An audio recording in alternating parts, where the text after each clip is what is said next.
함께 나눌 말씀은 사도행전 7장 54절부터 8장 3절까지 말씀입니다.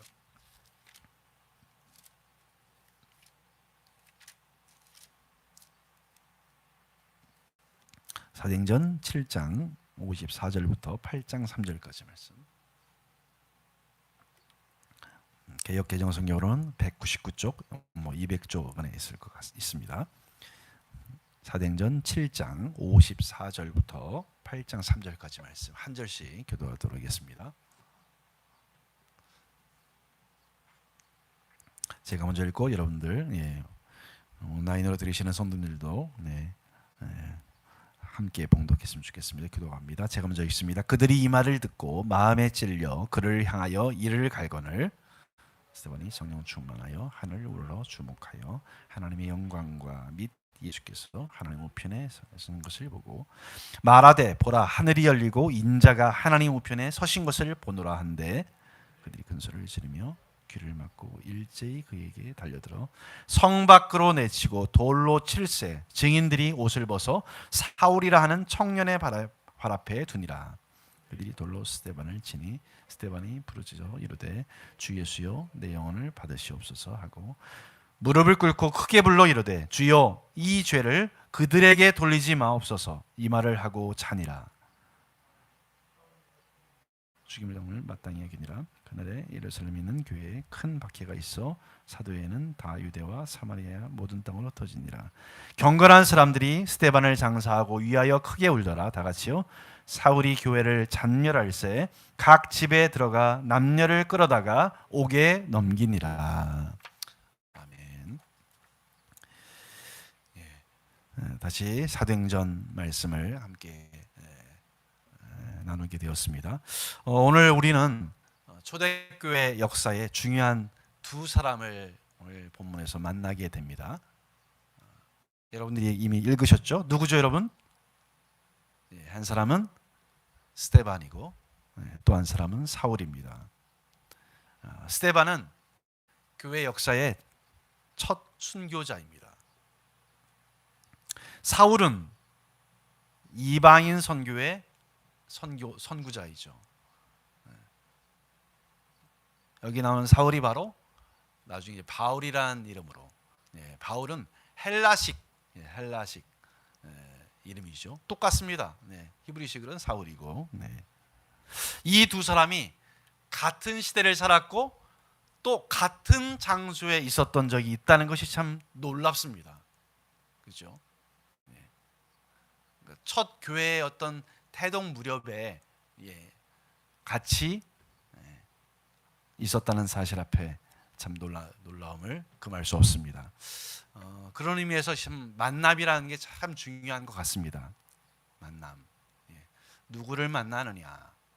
또 내가 내 일상에서 만나는 사람이 어떤 사람인가. 여러분, 그래서 일상에서의 만남을 소홀히 여기지 않는 여러분이 되시기를 바랍니다.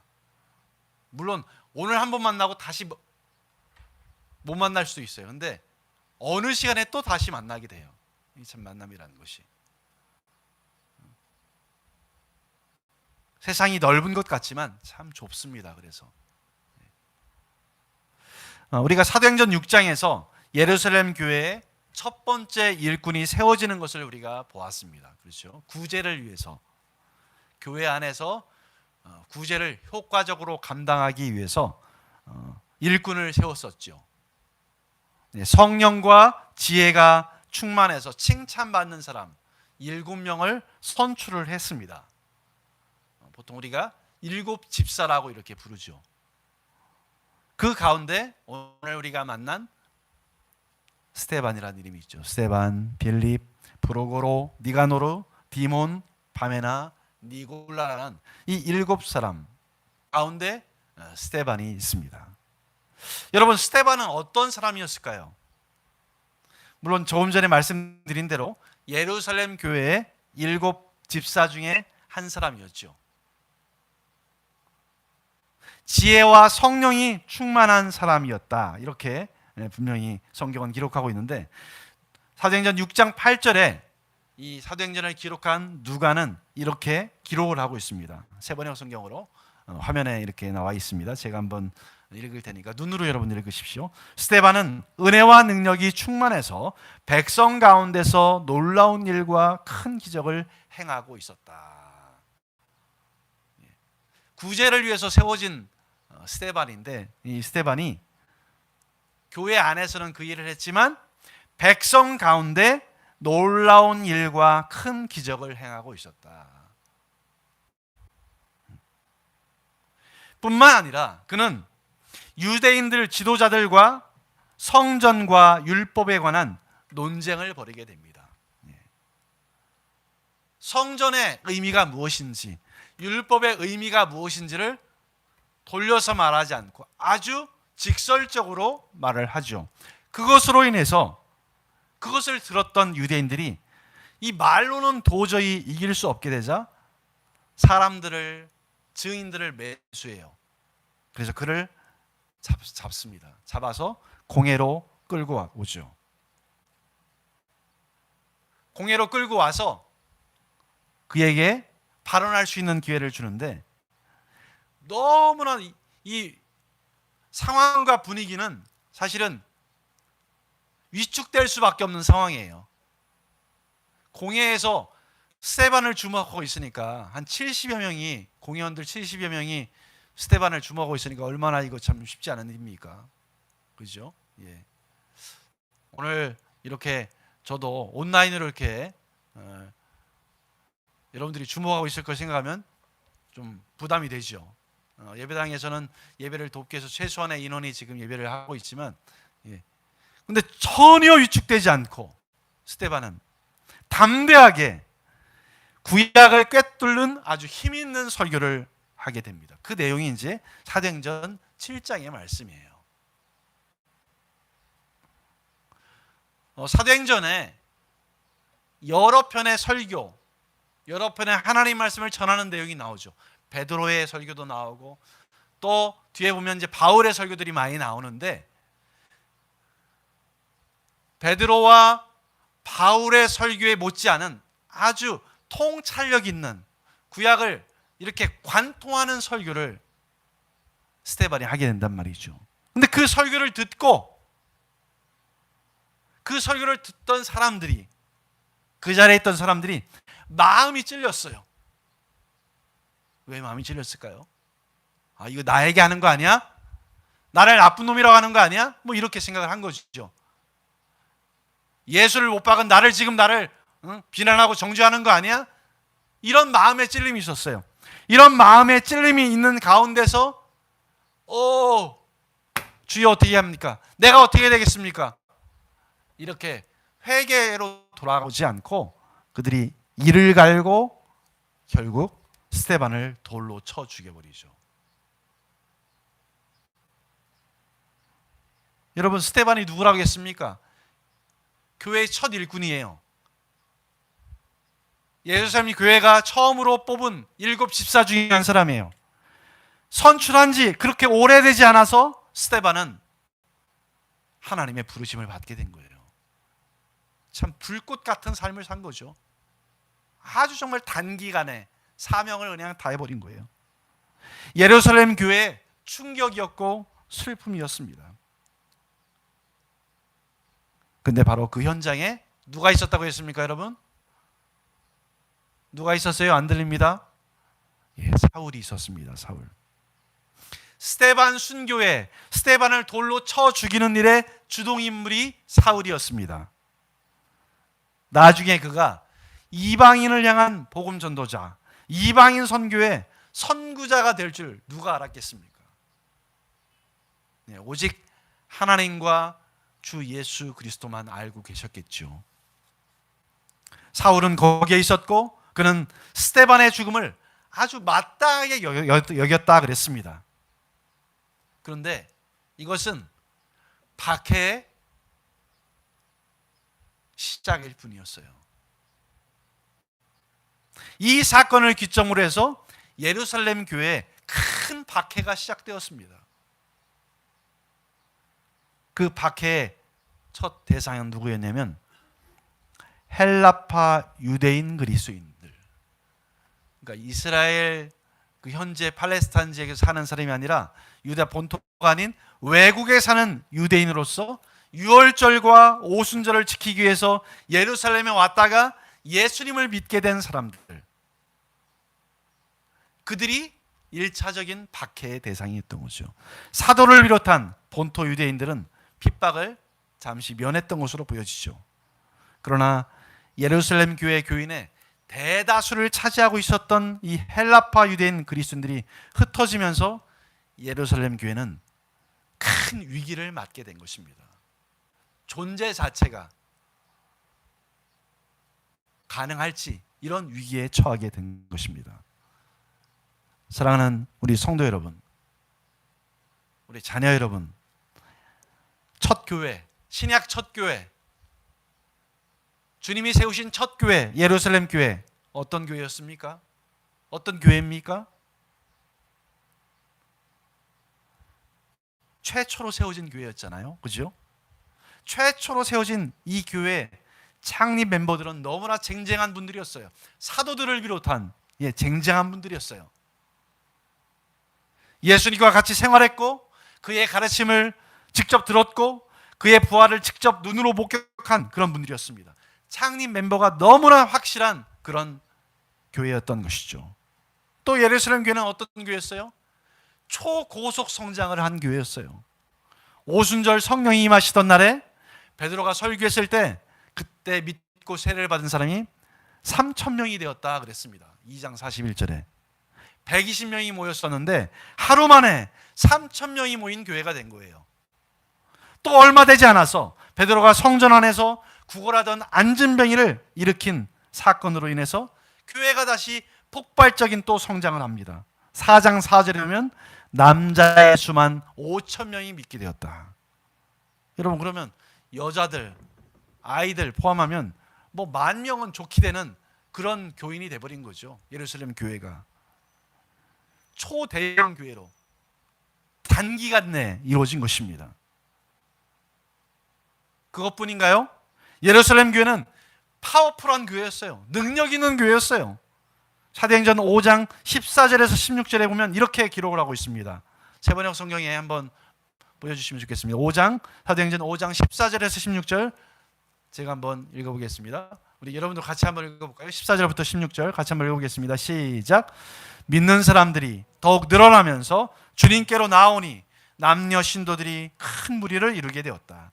심지어는 병든 사람들을 거리로 메고 나가서 침상이나 깔자리에 눕혀놓고 베드로가 지나갈 때 그 그림자라도 그들 가운데 누구에게 덮이기를 바랐다. 또 예루살렘 근방에 여러 동네에 사는 많은 사람들이 병든 사람들과 악한 귀신에게 시달리는 사람들을 데리고 모여들었는데 그들은 모두 고침을 받았다. 아멘. 이렇게 예루살렘 교회는 놀라운 치유와 많은 사람들의 구원의 역사가 계속 이루어졌던 아주 파워풀한 교회였습니다. 그리고 그러면서 예루살렘 교회는 사람들의 호감과 칭찬을 받는 교회였습니다. 오늘날 우리가 바라는 사실은 교회의 모습 아니에요, 여러분? 이웃들에게 세상에서 호감을 갖고 칭찬을 받는 교회. 예루살렘 교회가 그랬다는 거죠. 그 내용이 사도행전 2장 47절과 5장 13절에 나와 있습니다. 2장 47절에 하나님을 이렇게 기록이 되어 있어요. 하나님을 찬양하였다. 그래서 그들은 모든 사람에게 호감을 샀다. 주님께서는 구원받는 사람을 날마다 더하여 주셨다. 그리고 5장 13절에 다른 사람들은 누구 하나 감히 그들의 모임에 끼어들지 못했다. 그러나 백성은 그들을 칭찬했다. 이렇게 호감을 받 백성들에게 칭찬을 받은 이유는 사람들이 자기 것을, 자기 소유를 자기 것이라고 하지 않고 나누는 삶을 보니까 그런 호감을 갖게 되었고, 아나니아와 삽비라는 사람이 그렇게 한순간에 죽임을 당하면서 사람들이 더욱 하나님을 경외하는 모습을 보면서 사람들이 교회를 칭찬했다. 그렇게 기록하고 있습니다. 이렇게 예루살렘 교회는 오늘 이 시대의 교회가 부러워할 만한 존경할 만한 그런 교회였습니다. 그런데 바로 이런 예루살렘 교회가 스데반 집사의 순교와 아울러서 사실은 거의 쑥대밭이 되고 만 거죠. 사도 외에는 유대와 사마리아 모든 땅으로 흩어지고 말았다. 이렇게 8장 1절에 기록하고 있습니다. 사도 외에는 다 유대와 사마리아 모든 땅으로 흩어지니라. 10,000명이 넘었다니까요, 여러분. 근데 사도가 몇 명입니까? 12명. 나머지는 다 흩어졌다는 것입니다. 결국 예루살렘 교회는 경제적으로 어려워져서 나중에 이방 교회로부터 도움을 받아야 되는 교회로 그렇게 전락하고 말았습니다. 그렇게 부흥하고 급성장하던 예루살렘 교회가 이처럼 갑자기 몰락하게 된 그 원인은 무엇일까요?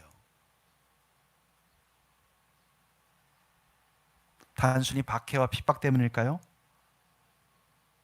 네, 물론 하나님의 어떤 섭리가 있을 겁니다. 그러나 중요한 또 하나의 원리는 뭐냐면 주님의 교회는 사실은 박해를 받으면 받을수록 사라지는 것이 아니라 오히려 더 강해지는 것이 특징이라는 것을 우리는 교회 역사를 통해서 보아왔습니다. 그러니까 예루살렘 교회가 단지 박해 때문에 쇠퇴했다는 것은 사실 설득력을 얻기가 좀 어렵습니다.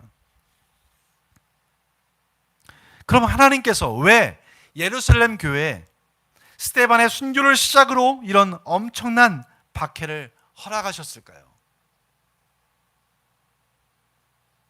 이런 박해를 교회에 허락하셔서 흩으셨던 이유가 무엇일까요?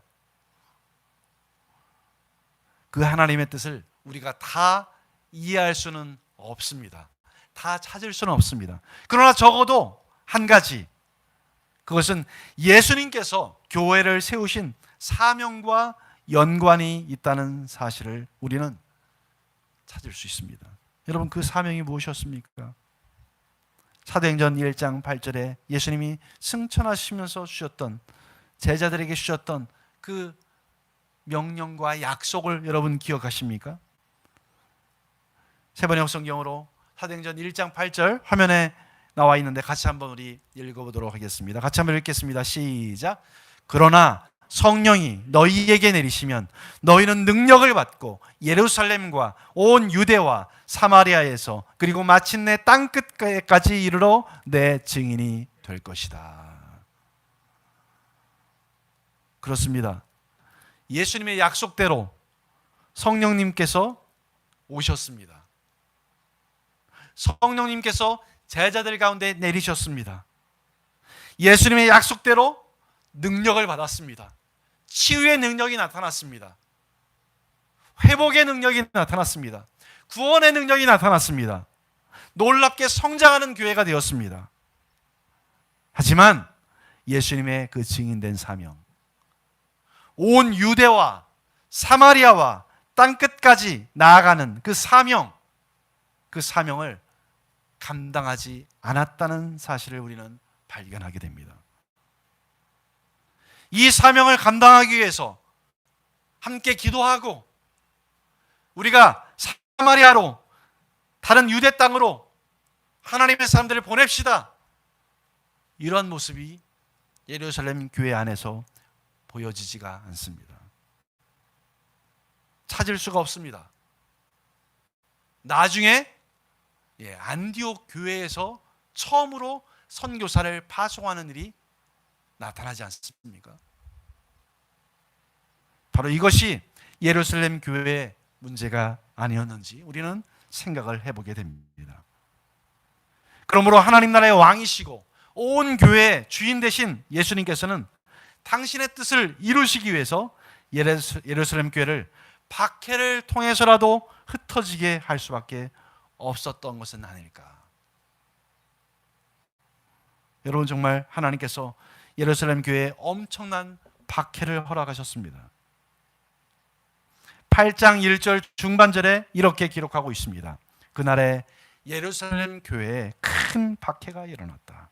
그래서 사도들 이후에는 모두 유대 지방과 사마리아 지방으로 흩어졌다.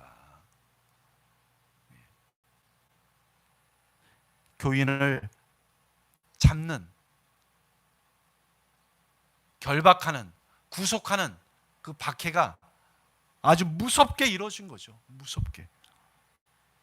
여러분, 예루살렘 교회는 성령의 인도하심을 따라서 자발적으로 흩어진 것이 아니라 박해로 말미암아 흩어지게 된 것이죠. 여러분, 오늘 말씀을 통해서 우리는 무엇을 배울 수 있을까요? 무엇을 배워야 될까요? 오늘 말씀이 오늘 우리에게 어떻게 적용될 수 있을까요? 하나님께서 저와 여러분에게, 우리에게 복을 주실 때는 그 복을 우리 자신이 누리게 하기 위한 것은 분명한 사실입니다. 내가 먼저 복을 누려야 되죠. 그러나 거기서 멈추지 않고 나누라고, 흩어주라고 주시는 것이라는 사실을 우리는 기억해야 할 것입니다. 물질적인 복은 이웃과 주님을 물질로 섬기라고 주신 것이란 것이죠. 건강한 몸을 주신 것은 건강한 몸을 가지고 내 쾌락을 위해서, 내 즐거움을 위해서 쓰는 것이 아니고 주님을 섬기고 이웃을 도우라는 뜻이라는 것이죠. 나에게 명예를 주시고 높은 자리에 올려주신 이유는 주님이 주신 그 영향력을 사용해서 주님께 영광을 돌리고 약한 사람들, 가난한 사람들을 도우라고 주신 것이라는 사실입니다. 하지만 우리가 이것을 잊어버릴 때 하나님께서 그것을 흩으신다는 것이죠. 우리가 자꾸 기득권을 놓치지 않으려고 할 때 하나님은 흩으신다는 사실을 우리는 오늘 말씀을 통해서 배워야 될 것입니다. 교회도 마찬가지가 아니겠습니까? 하나님께서 교회를 성장시켜 주시고 자라게 하시는 것은 무슨 이유입니까? 역시 이웃을 돕고 섬기라는 의미가 아니겠습니까? 교인 수가 늘면 그 인적 자원을 가지고 이웃을 힘써 도우라는 뜻이죠. 헌금이 많이 들어오면 흩어서 고통받는 사람들을 도우라는 의미가 아니겠습니까? 교회의 재산을 늘리라고 주신 것은 아니라는 것이죠. 만약 우리가 그것을 잊어버리고 우리 교회가 부흥한다고 자랑만 하고 있으면, 우리끼리만 머물러 있으면 하나님께서는 흩으신다는 사실을 우리는 오늘 이 말씀을 통해서 배워야 될 것입니다. 사랑하는 운해교회 우리 가족 여러분, 성도 여러분, 코로나19 바이러스로 인해서 2년째 온 지구촌이 시름하고 있습니다. 백신 접종률 60% 이상을 자랑했던 이스라엘도 다시 마스크를 쓸 것을 권유하고 있습니다. 언제 마스크를 우리가 내어 던질 수 있을지 모르겠습니다. 최근 우리나라도 4차 대유행이 시작되고 있다는 엄중한 상황에 지금 직면해 있습니다. 이런 상황에서 교회 역시도 예외가 아닙니다. 교회를 흔들어 놓고 계시고 흩으시는 것은 아닌지 우리는 다시 한번 우리 자신을 생각해 봐야 될 것입니다. 이런 상황에서 우리 교회는 어떤 교회가 되어야 될까요? 어떤 교회가 되어야 하겠습니까? 내가 원하는 교회입니까? 내가 주인으로 타는 교회입니까? 내가 왕노로 타는 교회입니까? 그거 아니죠. 그거 아니에요. 그게 아니라고 이미 사도행전을 통해서 우리에게 증언하고 있지 않습니까? 하나님이 주인 되시는 교회, 예수 그리스도께서 주인 되시는 교회, 주님이 원하시는 교회를 세우라는 것이 2000년이 지난 오늘도 우리에게 주신 사명 아니겠습니까? 저희 교회가 이제 창립 10주년을 앞두고 있습니다. 주님이 원하시는 교회, 주님의 소원을 이루어드리는 교회가 되기를 원한다면 우리는 오늘 어떻게 해야 할까요? 성령의 인도하심을 따라서 작지만 나누는 그 교회의 사명을 우리는 계속해야 될 줄로 믿습니다.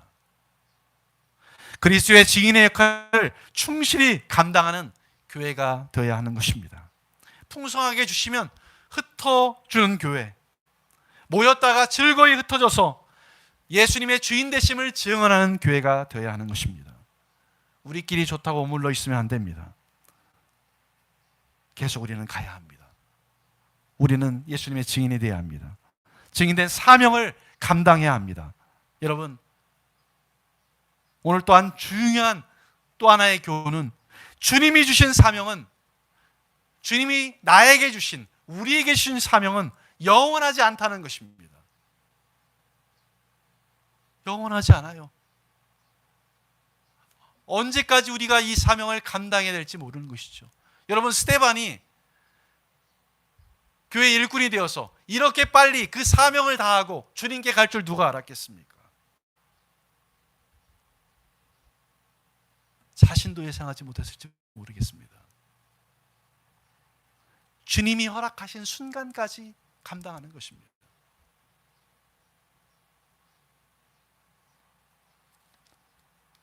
주님이 건강을 주시고 그런 기회를 주셨을 때 우리는 주저함 없이, 흔들림 없이 우리에게 맡겨주신 사명을 감당해야 될 줄 믿습니다. 스데반의 순교에 앞장서고 박해의 앞잡이였던 사울에게 사명을 주셔서 그 일을 감당할 줄을 누가 알았겠습니까? 아무도 예상하지 못했을 것입니다. 사랑하는 여러분, 어렵더라도 우리가 교회가 해야 될 일을 다시 한번 깊이 생각하십시다.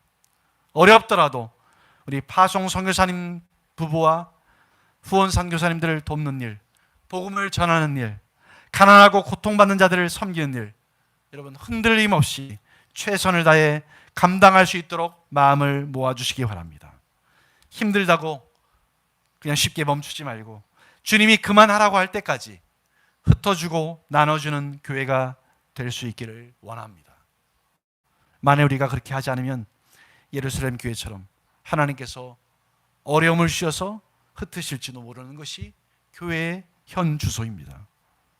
지금 우리가 가진 것을, 주님이 우리 교회에게 베푸신 것을 주님께서 어떻게 쓰시기 원하시는지 항상 묻고 그분의 소원을 따라 흩어주는 교회, 주님이 주신 사명을 흔들림 없이 충실하게 감당하는 교회, 또 여러분이 되시기를 주님의 이름으로 간절히 축원합니다.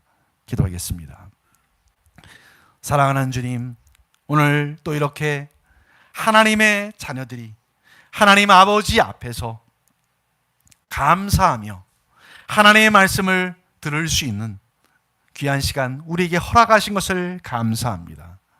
교회의 주인 되신 하나님, 교회의 몸을 이루는 지체로 우리를 불러주신 것을 감사합니다. 주님, 우리 교회에게 주신 사명이 무엇인지 하나님 아버지 순간순간 물으면서 그 사명을 하나님 충실하게 충성스럽게 감당하는 하나님이 원하시는 교회 되게 하여 주시옵소서.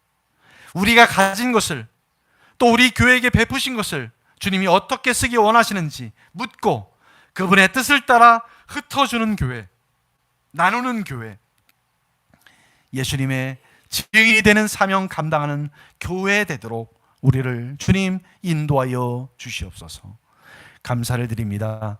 걸어가신 예수님의 이름으로 간절히 기도드리옵나이다. 아멘. 예,